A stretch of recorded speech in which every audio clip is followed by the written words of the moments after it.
जाता है। Urinary track में इन्फेक्शन की वजह से पस का फॉर्मेशन हो सकता है, जो कि जनरली यूरिन एग्जामिनेशन में पस सेल के प्रेजेंट से पता चलता है। और यह इन्फेक्शन दोस्तों एस्चेरिचिया कोलाई नामक बैक्टीरिया से होता है, जिसे ई कोलाई कहते हैं। इस बैक्टीरिया से दोस्तों अधिकतर यूटीआई इन्फेक्शन फैलता है, जो कि हमारे इंटेस्टाइन में होता है। यह बैक्टीरिया इंटेस्टाइन के फ्लोरा में पाए जाते हैं, ये आप याद रखिएगा। और यह इन्फेक्शन ज्यादातर आपको महिलाओं में देखने को मिलते हैं। वैसे तो मेल और फीमेल दोनों में यह इन्फेक्शन होते हैं, बट यह आपको फीमेल में ज्यादा होने के पीछे कारण यह है कि महिलाओं का जो यूरेथ्रा होता है वो पुरुषों के मुकाबले थोड़ा छोटा होता है, जिसके कारण बैक्टीरिया आसानी से वेजाइना के थ्रू या यूरेथ्रा के थ्रू अंदर तक पहुंच जाता है और किडनी को भी इन्फेक्ट कर देता है, जिसके कारण सीरियस इन्फेक्शन हो जाते हैं, जो यूटीआई जैसी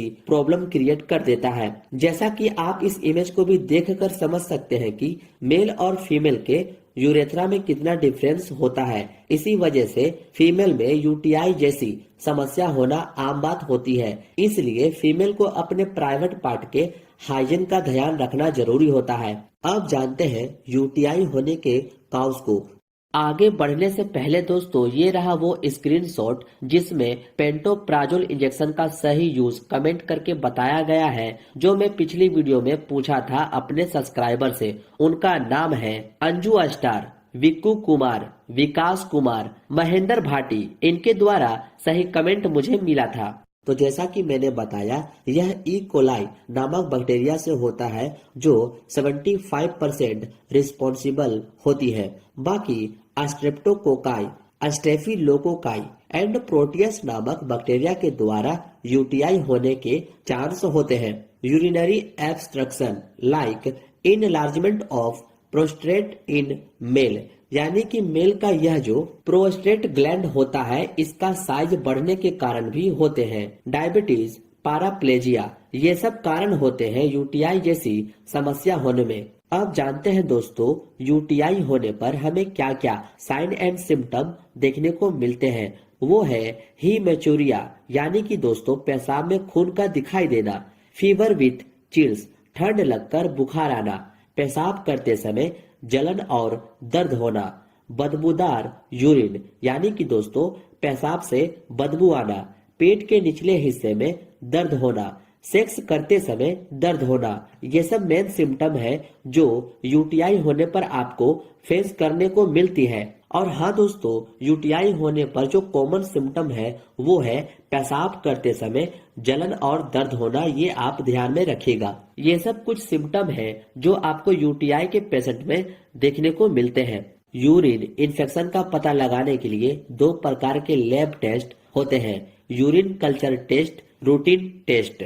रूटीन टेस्ट से तो हमें उतना पता नहीं चलता कि बैक्टीरिया कौन सा है, बट कल्चर टेस्ट जो होता है उससे काफी आसानी से पता चल जाता है कि कौन सा बैक्टीरिया का इन्फेक्शन हुआ है और कौन सा एंटीबायोटिक उस इन्फेक्शन में काम करेगा। और ये दोनों टेस्ट का प्राइस दोस्तों अलग अलग होते हैं। इसके साथ डॉक्टर एक्सरे क्यूब भी करवाने को कहते हैं, जिससे पता चलता है कि किस एरिया में इन्फेक्शन हुआ है। ये केयूबी का मतलब किडनी, यूरेटर और ब्लैडर होता है। ये सब कुछ टेस्ट है जिससे पता लगाया जाता है कि यूटीआई है या नहीं।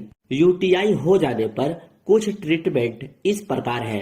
प्लेंटी ऑफ फ्लूइड्स, ज्यादा से ज्यादा पानी पीना चाहिए ताकि बैक्टीरिया पेशाब के माध्यम से बाहर आ जाए और आप जल्दी ठीक हो पाए। ओरिसाइट्रेल नाम से सिरप आती है जो यूरिनरी ट्रैक इन्फेक्शन से बचाती है, जिसको 2 चम्मच सुबह दोपहर शाम पानी के साथ आपको लेना होता है। नोरफ्लॉक्स 400 नाम से टैबलेट आती है, जिसका composition norfloxacin and lactic acid bacillus होता है और यह एक एंटीबायोटिक मेडिसिन होती है जो बैक्टीरिया इन्फेक्शन से आपको बचाती है। इसका 1 गोली सुबह शाम लेना होता है। या फाइनाल 500 नाम से टैबलेट आती है, जिसका कॉम्पोजिशन लीवोफ्लॉक्सासिन 500 mg होती है। इसको भी 1 गोली सुबह शाम ले सकते हैं। पेट में दर्द होने पर जीरोडोल आसपास 1 गोली सुबह शाम या आवश्यकता अनुसार आप ले सकते हैं। फीवर आने पर आप कालपोल 650 आप खा सकते हैं जरूरत के अनुसार। ये थी दोस्तों छोटी सी नोट्स यूटीआई के बारे में। उम्मीद है वीडियो पसंद आई हो। मिलते हैं अब आपसे नेक्स्ट वीडियो में। हेलो, मैं डॉक्टर अंकुर पुरी, पेडियाट्रिक इंटेंसिविस्ट, अमृतधारा हॉस्पिटल में एनआईसीयू एंड पीएचसी इंचार्ज।